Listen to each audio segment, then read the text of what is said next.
Assalamualaikum warahmatullahi wabarakatuh. Puji sareng syukur sasarengan urang sadaya haturkeun ka Gusti Allah Subhanahu wa taala. Kumargi dina ieu waktos urang sadaya dipasihan kasehatan lahir sareng batin. Pehilap sholawat sareng salam hayu urang sadaya haturkeun ka junjungan Nabi Muhammad sallallahu alaihi wasallam. Kangge rerencanganna keluargana sareng ka urang sadayana. Amin ya robbal alamin. Rerencangan anu kuring reus dinten-dinten ieu kuring leres-leres kaduhung kaayaan kabersihan di lingkungan anu dikacinte ieu.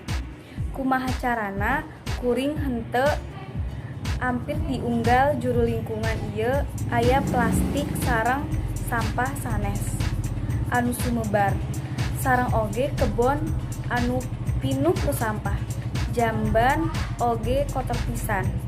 Salaku tambahan, kaayaan kabersihan masjid khususna kabersihanana ngan ukur beuki hariwang. Sanaos urang sadaya terang yen Gusti leres-leres resep ku jalma-jalma anu bersih sareng ngajaga diri sareng lingkunganana bersih.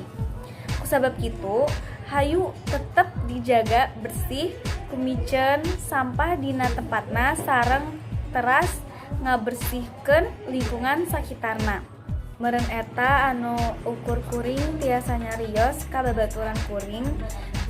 Kurang langkung hapunten eta anu tiasa kuring nyarioskeun upami aya kecap-kecap anu henteu pikaresepeun pikeun manah rerencangan abdi nyuhun hapunten pisan. Wassalamualaikum warahmatullahi wabarakatuh.